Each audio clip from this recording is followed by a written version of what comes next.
साथियों नमस्कार, कैसे हैं आप सभी।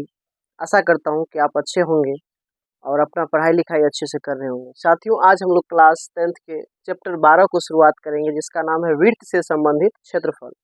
तो वृत्त से संबंधित क्षेत्रफल में सबसे पहले हम लोग जानेंगे कि वृत्त होता क्या है और वृत्त में क्या क्या चीज़ हमें पढ़ना है। वृत्त के जितने भी फार्मूले होते हैं, वृत्त के क्षेत्रफल जैसे हो गया पाई आर स्क्वायर, वृत्त की परिधि हो गया 2 पाई आर, इन सारे फार्मूला को हम लोग प्रूफ के साथ देखेंगे और बहुत ही डिटेल में समझेंगे। तो ध्यानपूर्वक पूरा देखिएगा, समझिएगा, आपको कोई भी दिक्कत कहीं से नहीं होगा। बाकी वीडियो पसंद आए वीडियो को लाइक कीजिएगा, चैनल को सब्सक्राइब कीजिएगा, अपने दोस्त लोग के पास ज़रूर शेयर कीजिएगा। बाकी हम शुरू करते हैं आज की क्लास को और देखिए हम बताते हैं कि वृत्त क्या होता है। देखिए सबसे पहले वृत्त जो है, कोई भी गोलाकार आकृति हम जो बनाते हैं, जैसे मान लीजिए साइकिल का पहिया होता है, चूड़ी होता है, ये सब 2D आकृति है, द्विविमीय आकृति है, साथ में ये गोलाकार होता है, इसमें त्रिज्याएं भी होती है। ठीक है, तो सबसे पहले हम वृत्त के बारे में जानेंगे कि वृत्त होता क्या है। वृत्त को इंग्लिश में बोलते हैं सर्किल। क्या बोलते हैं? सर्किल बोलते हैं। ठीक है, अब देखिए वृत्त एक गोलाकार आकृति होती है, एक चूड़ी के आकार के। ठीक है, वृत्त में एक केंद्र होता है। वृत्त में क्या होता है? एक केंद्र होता है। केंद्र को हम लोग ओ से सूचित करते हैं। ठीक है, और केंद्र से ये वाला जो पार्ट है, ये गोलाकार, इसको बोलते हैं परिधि। इसको क्या बोला जाता है? परिधि बोला जाता है। ठीक है, इसको परिधि बोलते हैं। और केंद्र से परिधि को जो मिलाते हैं, इसको त्रिज्या कहा जाता है। इसको क्या कहा जाता है? त्रिज्या कहा जाता है। और त्रिज्या को हम लोग कथी से सूचित करते हैं? आर से सूचित करते हैं। इतना बात क्लियर हो गया होगा। और पूरे त्रिज्या को जब मिला देते हैं यहाँ तक, तो जितना इधर था उतना ही इधर था, यानी इधर आर था और इधर भी आर है। तो आर और आर मिल करके कितना हो जाता है? 2r हो जाता है। उसी को हम लोग क्या बोलते हैं? व्यास बोलते हैं। ठीक है, तो पूरे यहाँ से यहाँ तक की दूरी को हम लोग क्या बोलते हैं? व्यास बोलते हैं, डायमीटर बोलते हैं। ठीक है, अब यहाँ आपको क्वेश्चन पूछा जाता है कि वृत्त में, ये है आपका वृत्त, इस वृत्त में यहाँ से जब यहाँ तक मिलाइएगा तो त्रिज्या होता है, और जब इस पूरे को मिला दीजिएगा तो यही क्या कहलाता है? व्यास, जिसको डी से सूचित किया जाता है और इसको क्या बोला जाता है? व्यास बोला जाता है। और ये आपका परिधि है, बता ही दिए। ठीक है, ये आपका क्या है? परिधि है।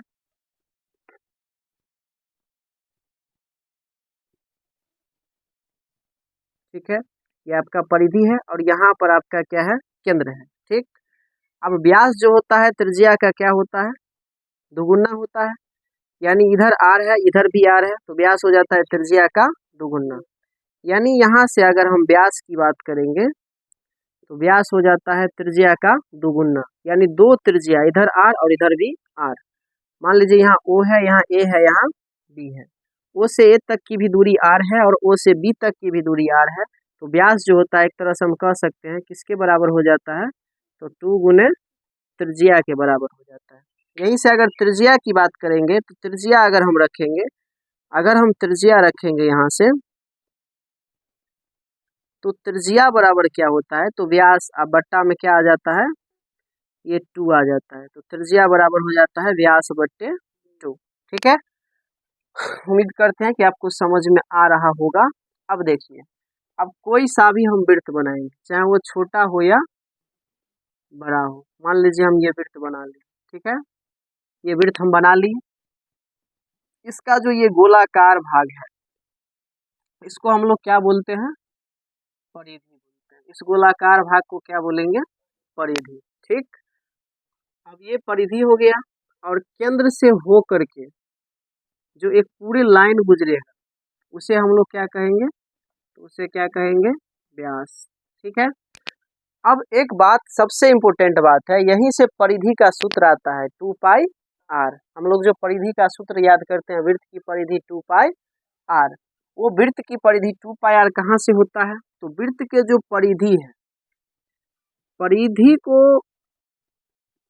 अगर हम परिधि को, चाहे कोई भी वृत्त हो, परिधि का मतलब उसका ये गोलाकार लंबाई, ये लंबाई जितना भी हो, इसमें अगर हम व्यास से भाग देते हैं, इसका व्यास है ना यहाँ से यहाँ तक, मान लो यहाँ ए ओ है, यहाँ ए है और यहाँ बी है, यहाँ ए से लेकर के बी तक की दूरी, ये पूरा आर है और ये पूरा आर है। पूरा को हम लोग क्या बोलते हैं, डायमीटर यानी कि व्यास बोलते हैं। कोई दिक्कत नहीं है इसमें। तो डायमीटर यानी कि पूरे परिधि को जब हम व्यास से भाग देते हैं, डायमीटर से भाग देते हैं, तो इसका अनुपात लगभग लगभग आता है हमेशा 3.14। परिधि में, पूरे परिधि में जब व्यास से भाग देंगे, चाहे वो कोई भी वृत्त हो, वृत्त छोटा हो या बड़ा हो, कोई भी वृत्त हो, छोटा लेंगे तो भी 3.1416 के आसपास नहीं आएगा, और बड़ा वृत्त लेंगे फिर भी परिधि की लंबाई जितना होगा, ये गोल वाला, मान लो ये गोल है, इसको खोल करके सीधा करके नापेंगे तो इसमें कुछ ना कुछ लंबाई होगा ना, तो वही जो इसका लंबाई होगा वही क्या कहलाता है, परिधि। इसी परिधि को हम लोग आयत में, वर्ग में, ऐसा में परिमिति बोलते हैं, त्रिभुज में ऐसा में क्या बोलते हैं, परिमिति। उसी परिमिति शब्द के लिए वृत्त में स्पेशल में क्या प्रयोग किया गया है, परिधि। तो पूरे परिधि में अगर हम व्यास से भाग देते हैं तो उसका वैल्यू हमेशा कितना आता है, 3.14। ये चीज करके भी आप लोग देख सकते हैं, ठीक है। एक गोलाकार एक तार ले लीजिएगा और एक तार को क्या कीजिएगा, गोलाकार एक वृत्त बनाइएगा, ठीक है, और उसका व्यास नाप लीजिएगा यहाँ से यहाँ तक। अब उस तार को खोल करके पूरा लंबाई मापिएगा और उसमें जब व्यास वाला से भाग दीजिएगा तो हमेशा कितना आएगा, 3.14। यानी विथ प्रैक्टिकल इसको आप लोग करके जांच कर सकते हैं, हमेशा 3.14 ही आएगा। अब ये लगभग चीज है, ये करेक्ट नहीं है, तो लगभग है तो लगभग में तो थोड़ा बहुत का इधर उधर हो सकता है, एक आध पॉइंट का, जैसे 3.14 ना आके 3.15 आ जाए, 1.3 आ जाए, इस तरह से, क्योंकि ये लगभग पॉइंट है। बहुत समय पहले की बात है जब हमारे भारतीय गणितज्ञ थे कौन, आर्यभट्ट, उन्होंने ही इस चीज को खोज किया था कि परिधि और व्यास का जब अनुपात निकाला था तो वो लगभग लगभग 3.14 आया था। बहुत समय पहले की बात है, भारतीय गणितज्ञ थे आर्यभट्ट जिन्होंने जीरो का आविष्कार किया था, और उन्होंने ही लगभग परिधि में व्यास से भाग दिया, लगभग 100 अंक तक इसको दशमलव में वैल्यू निकाला, तो लगभग लगभग उन्होंने कितना माना इसको, लगभग में 3.14। इसी 3.14 को उन्होंने एक ग्रीक शब्द पाई से सूचित किया। कथी से सूचित किया, पाई से। तब जा करके यहाँ पर जो है सो परिधि हो गया। एक चीज बताइए यहाँ से, यहाँ परिधि बट्टा में क्या है, व्यास। अब 3.14 को आर्यभट्ट गणितज्ञ ने क्या मान लिया, एक ग्रीक शब्द से पाई से सूचित किया, ठीक है। अब बताइए यहाँ पर आपके पास है परिधि, यहाँ पर क्या है, परिधि, बट्टा में व्यास को आप लोग क्या कहते हैं, आर प्लस आर, यानी व्यास कुल मिला करके कितना हो गया, कोई दिक्कत है क्या, तो 2r अगर है, यहाँ पर क्या है, पाई, तब तो यहाँ से आप कोना कोनी क्रॉस मल्टीप्लिकेशन अगर करेंगे तो क्या निकलेगा, तो यहाँ से परिधि बराबर हो जाएगा 2 पाई और r। इसीलिए वृत्त की परिधि क्या होती है, 2 पाई r। क्या समझ में आया है, उम्मीद करते हैं कि समझ में आ गया होगा, इसमें कहीं से कोई डाउट नहीं है। कोई भी वृत्त ले लो, छोटा बड़ा जो भी ले लो, परिधि को व्यास से भाग दोगे तो हमेशा कितना आएगा, 3.14। इस चीज को निकालने में किसने महत्वपूर्ण योगदान दिया, हमारे भारतीय गणितज्ञ आर्यभट्ट सर ने, ठीक है। जब परिधि को व्यास से भाग दिया तो हमेशा आया 3.14, जिसको उन्होंने ग्रीक शब्द किससे सूचित किया, पाई से सूचित किया।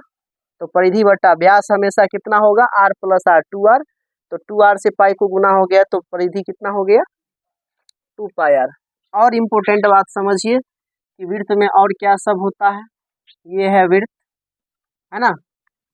आपसे पूछा जाएगा वृत्त को कि परिधि के एक छोर से दूसरे छोर तक, मान लीजिए ये पॉइंट ए से बी तक मिला दिया, कहीं भी मिलाने से वृत्त में क्या बनता है, जीवा बनता है। वृत्त में क्या बनता है, जीवा, इसको बोलते हैं वृत्त का जीवा। और इसकी अगर बात करेंगे तो इसको क्या बोलते हैं, चाप। इसको क्या बोलेंगे, वृत्त का चाप बोलेंगे, इसको क्या बोलेंगे, चाप। और कहीं भी वृत्त के एक छोर से दूसरे छोर तक मिला देंगे तो उसको क्या कहेंगे, जीवा कहेंगे। यहाँ पर केंद्र है और केंद्र से हो करके जिसको मिलाएंगे उसको क्या कहेंगे, व्यास, उसको क्या कहेंगे, व्यास। क्या इसको जीवा बोल सकते हैं, हैं? बिल्कुल बोल सकते हैं। हम कह सकते हैं कि वृत्त की सबसे बड़ी जीवा, वृत्त के सबसे बड़ी जीवा, सबसे बड़ी जीवा की अगर बात करेंगे तो वृत्त के सबसे बड़ी जीवा वृत्त का क्या होता है? व्यास होता है। वृत्त का सबसे बड़ी जीवा क्या होता है? वृत्त का व्यास होता है। इस बात को याद रखिएगा, वृत्त का सबसे बड़ा जीवा क्या होता है? वृत्त का व्यास होता है। ठीक है। और वृत्त से कितनी जीवाएं खींची जा सकती है, ये सभी पॉइंट इम्पोर्टेंट है एग्जाम की दृष्टि से, MBBI most very very important. तो वृत्त से हम कितना भी जीवा खींच सकते हैं। जीवा का मतलब वृत्त के परिधि के एक छोर से दूसरे छोर तक जितना भी लाइन खींच दो वो सारी क्या कहलाएंगे? जीवा कहलाएंगे, है ना। वो सारे क्या कहलाएंगे? जीवा कहलाएंगे। तो वृत्त में अनंत जीवाएं खींची जा सकती हैं वृत्त से। या ऐसे लिखो, किसी भी वृत्त में, किसी भी वृत्त में, किसी भी वृत्त में जो है अनंत जीवाएं, अनंत जीवाएं खींची जा सकती है। और वृत्त की सबसे बड़ी जीवा क्या होती है? वृत्त का व्यास होता है। अच्छा, वृत्त का जो है त्रिज्या क्या होता है? वृत्त का त्रिज्या व्यास का क्या होता है? व्यास का, व्यास को आधा करते हैं तब ना त्रिज्या मिलता है, हैं? व्यास को आधा करते हैं तो क्या मिलता है? इसीलिए हम कहेंगे कि वृत्त का त्रिज्या व्यास का क्या होता है? आधा होता है। ये इंपॉर्टेंट बात हो गया। फिर से वृत्त जो है, वृत्त की त्रिज्या की अगर बात करेंगे, नहीं व्यास, वृत्त की व्यास, अगर वृत्त का व्यास की बात करेंगे तो वृत्त का व्यास जो है त्रिज्या का क्या गुना होता है? त्रिज्या का हमेशा 2 गुना होता है। और एक बात सबसे इम्पोर्टेंट कि हम वृत्त कहेंगे किसको, ये मुख्य बात तो बताए ही नहीं। तो बहुत सारे बिंदुओं के समुच्चय को, मान लो इस तरह से हम बहुत सारे छोटे छोटे छोटे छोटे छोटे छोटे बिंदु को जब मिलाएंगे इस तरह से तो क्या बन जाता है? वृत्त। बहुत सारे बिंदु को, बहुत सारे बिंदु को जब एक साथ ऐसे करके हम गोलाकार आकृति की तरह मिलाएंगे तो क्या बनता है? वृत्त। तो हम कह सकते हैं कि बिंदुओं के समुच्चय को हम क्या कहते हैं? वृत्त कहते हैं। यहाँ लिख दे क्या?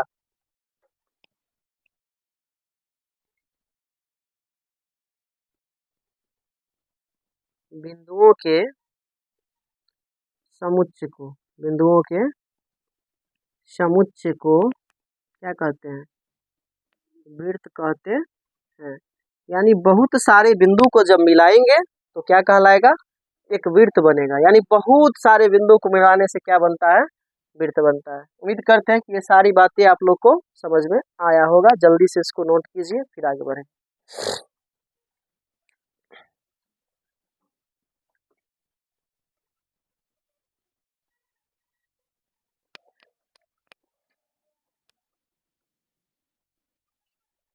चलिए, अब हम लोग सीखेंगे वृत्त का क्षेत्रफल निकालना।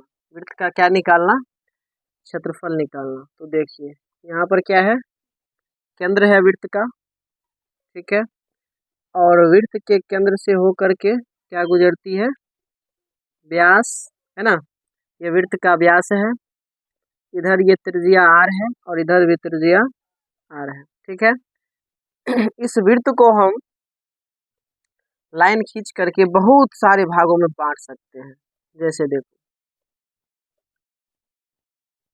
4 भागों में बांट दिए एक वृत्त को, 4 भागों में बांटा गया।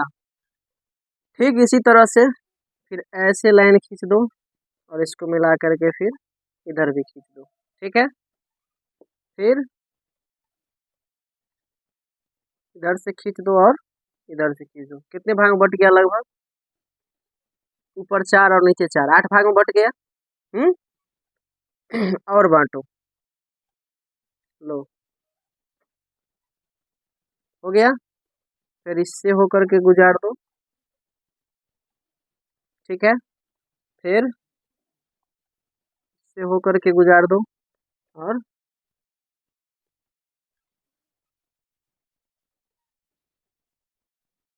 इससे होकर के गुजारे। लगभग लगभग कितने बन गए, 1 2 3 4 5 6 7 8, 8 ऊपर और 8 नीचे।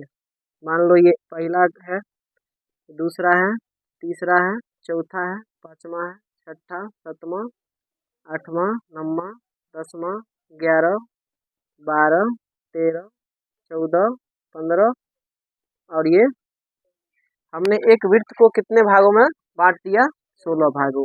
और ये ए से बी, ये वृत्त का क्या है, व्यास है। अब सुनिए ध्यान से, अगर हम एक वृत्त को बांट दिए, मान लीजिए अगर यहाँ से 2 भाग में बांट दिए, तब ये वृत्त का पूरा परिधि होता है 2 पाई आर। तब तो ये ऊपर वाला पार्ट होगा पाई आर, ऊपर वाला पार्ट कितना होगा, पाई आर, और नीचे वाला पार्ट भी क्या होगा। तभी तो ये यहाँ से यहाँ तक ये आधा अगर मान लो काट देंगे यहाँ से तो नीचे वाला पाई आर होगा और ऊपर वाला भी।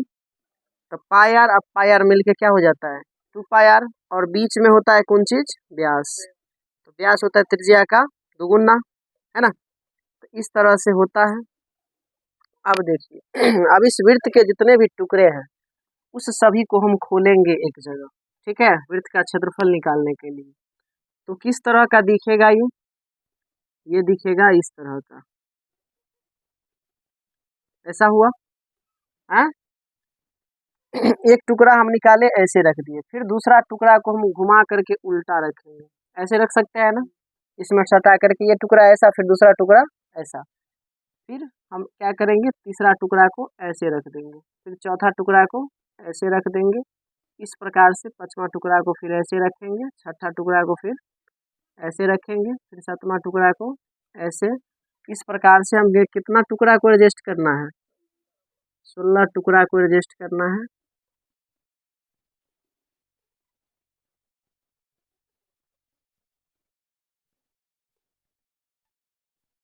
अभी तक कितने हो गए हैं, गिनो, ये 1, ये 2, ये 3, ये 4, 5, 6, 7, 8, 9, 10, 11, 12, 13, 14, 15 और एक ऐसे खींचेंगे, कितने मिल जाएंगे, 16। अब इस सबको मिला दो ऐसे करके।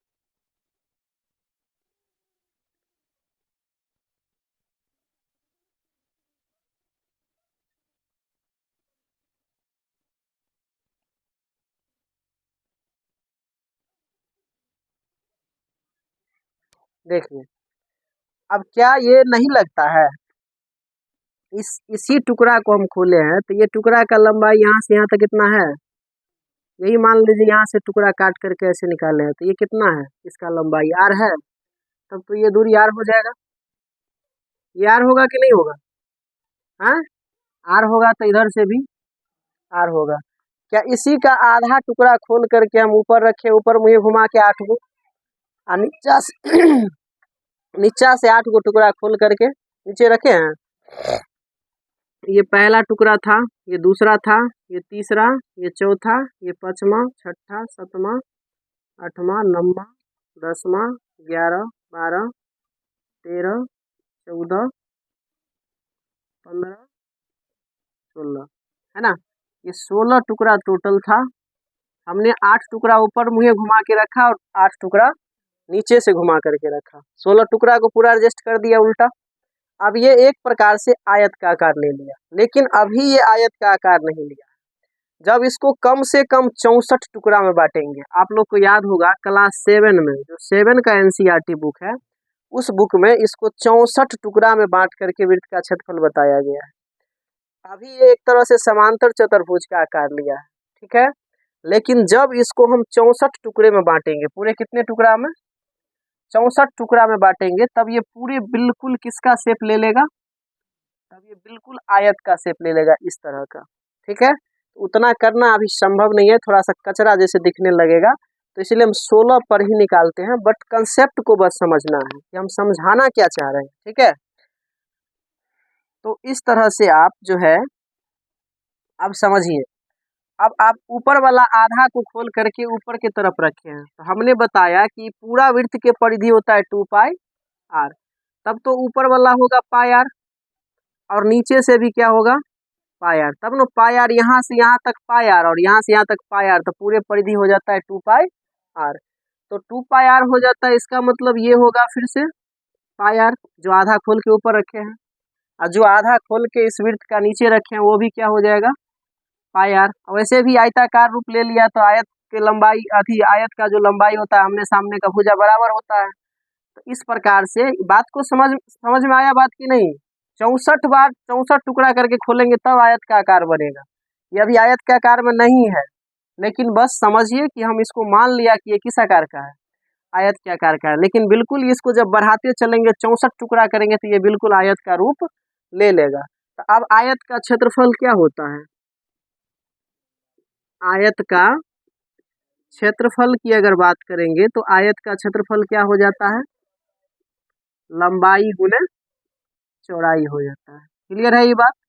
अगर लंबाई गुने चौड़ाई हो जाता है तो यही आयत का यहाँ से जो क्षेत्रफल निकलेगा वो किसका क्षेत्रफल होगा, वही होगा वृत्त का क्षेत्रफल। अब समझिए यहाँ पर कितना रोचक चीज बताने जा रहे हैं, यही हो जाएगा वृत्त का क्षेत्रफल। अब ये लंबाई कितना है पाई आर और चौड़ाई कितना है आर, इसको जब गुना कर देंगे तो क्या मिलेगा पाई आर स्क्वायर। इसीलिए वृत्त का क्षेत्रफल क्या होता है पाई आर स्क्वायर। समझ में आया क्या। सबसे पहले हम एक वृत्त को कितने खंडों में बांटेंगे, 16 खंडों में। उसके सारे टुकड़े को उल्टा क्रम में, एक पहले उल्टा क्रम में 8 को, फिर 8 को विपरीत क्रम में सजाएंगे, टोटल 16 टुकड़ा को, तो ये एक आयत का रूप धारण कर लेगा। वृत्त का आधा भाग काट के हम ऊपर की तरफ रखे हैं तो वो परिधि कितना होगा पाई आर, और नीचे वाला कितना होगा पाई आर। तो ये पाई आर मिल करके ही तो 2 पाई आर होता है। और ये जो भी टुकड़ा काटे हैं उसकी लंबाई कितनी है आर है, यही त्रिज्या वाला काटे हैं तो सबकी त्रिज्या आर है, तो अर्थात इसकी इस आयत की चौड़ाई क्या हो गया आर। इसलिए वृत्त का क्षेत्रफल यहाँ से क्या होगा, आयत का क्षेत्रफल बराबर वृत्त का क्षेत्रफल अर्थात लंबाई गुने चौड़ाई। तो लंबाई पाई आर चौड़ाई आर, तो क्षेत्रफल हो जाएगा पाई आर स्क्वायर। तो इस तरह से आता है आयत का आयत कहते हैं वृत्त का क्षेत्रफल पाई आर स्क्वायर। बाकी ये अभी भी हम बोल रहे हैं ये अभी भी आयत नहीं है, ये समांतर चतुर्भुज का शेप है। लेकिन इसको जब 64 टुकड़ा में हम बांटेंगे, कितने टुकड़ा में 64 टुकड़ा में, तब जाके ये आयत का शेप ले लेगा। लेकिन कंसेप्ट यही है कि 64 टुकड़ा जब बांटेंगे तो बिल्कुल आयत का शेप लेगा और क्षेत्रफल यही निकल के आएगा। हम लोग उतना बड़ा नहीं बनाएंगे, कचरा हो जाता है, बट समझेंगे कि बात यही है। ठीक है, कोई दिक्कत, बना लो। ये क्वेश्चन क्या है कि एक वृत्ताकार खेत पर 24 रुपया प्रति मीटर की दर से बार लगाने का खर्च, बार लगाने का जो खर्च है 5280 रुपया है। तो इस खेत की 0.50 यानी 50 रुपया प्रति मीटर की दर से जुताई कराई जानी है। तो खेत की जुताई कराने का क्या ज्ञात कीजिए खर्च। यानी इसमें दो चीज, यानी कि मुख्य रूप से हमें खेत को जुताई करने का खर्च निकालना है। और यहाँ पर कहा है कि वृत्ताकार खेत पर 24 रुपया प्रति मीटर की दर से बार लगाने का खर्च दिया गया है। ये खेत पर बार लगाने का क्या मतलब होता है, कोई वृत्ताकार खेत है, कोई वृत्ताकार क्या है खेत है, इसके चारों तरफ हम घेरेंगे, एक तरह से कह सकते हैं कि इसको बाउंड्री करके घेरना चाहेंगे, तो इसको जो घेरने का जो खर्च आएगा उसी को बोलते हैं क्या बार लगाने का खर्च। तो एक तरह से इस बार की जो हम लंबाई निकाल लेंगे वो एक तरह से इस खेत की क्या हो जाएगा परिधि नहीं हो जाएगा। इस बार की लंबाई अगर हम निकाल लेंगे तो इस खेत की क्या होगा परिधि होगा। और इसी खेत को हमें क्या करना है जुताई भी करना है, और इसको बार लगाने का इसका खर्च दिया गया है। तो खर्च दिया है हमें, तो इसकी लंबाई चाहिए, और लंबाई के मदद से जब इसका लंबाई निकल जाएगा अर्थात इसका क्या निकल जाएगा परिधि। अब परिधि निकल जाएगा तो परिधि के मदद से हम क्या निकाल लेंगे आर त्रिज्या। जब त्रिज्या निकलेगा तभी तो हम क्षेत्रफल निकाल पाएंगे, क्षेत्रफल निकलेगा तब ना उसका जुताई करने का क्या निकलेगा खर्च। कहता है ना प्रति वर्ग मीटर, प्रति वर्ग मीटर का मतलब इस खेत का क्या निकालना होगा क्षेत्रफल निकालना होगा। प्रति वर्ग मीटर जखनी बोला इसका मतलब इस खेत का क्या निकालना होगा क्षेत्रफल निकालना होगा। तो इस खेत का क्षेत्रफल निकालने के लिए त्रिज्या चाहिए, और त्रिज्या वो यहीं से आएगा। तो सबसे पहले यहाँ पर हम क्या लिखेंगे, सबसे पहले लिखेंगे बार की लंबाई। तो ये बार की लंबाई कैसे आएगा, तो लंबाई का क्या चीज में होता है मीटर में, तो लंबाई मीटर में होता है। तो बार की लंबाई ज्ञात करने के लिए जो है हम क्या करेंगे, जो रुपया था 5200 कितना था 80 रुपया है, ठीक है, इतना क्या था, रुपया था। और 24 रुपया प्रति मीटर था। ठीक है, इसका क्या मतलब यहाँ से रुपया क्या हो जाएगा, कट जाएगा और मीटर ऊपर चला जाएगा। तो 24 से ये कितने बार में कटेगा, इसको अगर काटिएगा तो 4 से ही काट दीजिए, 4 छक्के 24 और ये हो जाएगा 4 एक अंक 4, बचा कितना, एक, एक पर 2 12, तो 4 तिया 12, 4 दूनी 8, 0 है ना, 6 दूनी 12, 6, हाँ 6 से कट जाएगा डायरेक्ट, 6 दूनी 12, 6 दूनी 12, 0।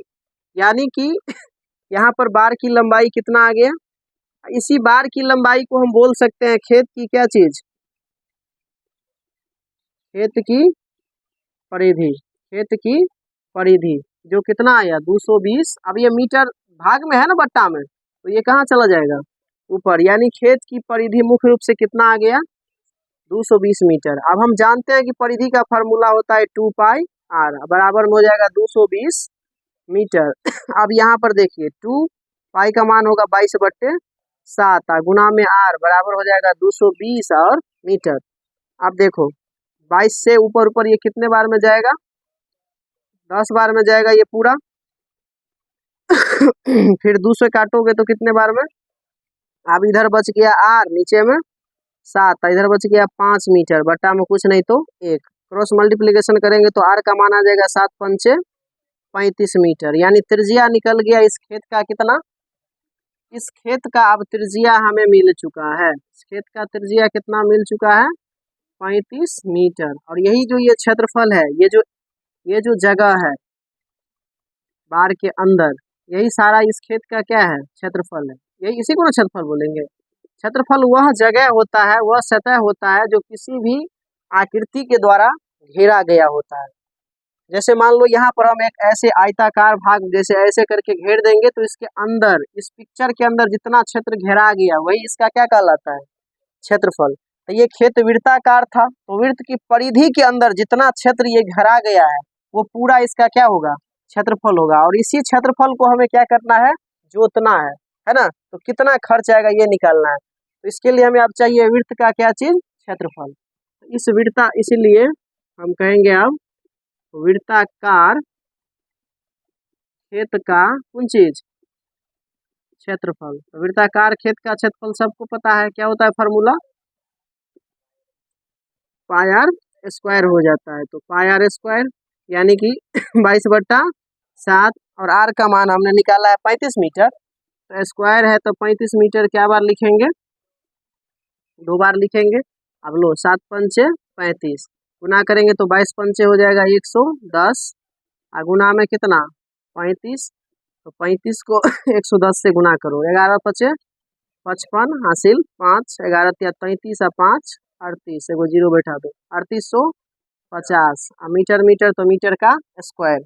अब चूंकि 1 मीटर स्क्वायर खेत जोतने का खर्च कितना है,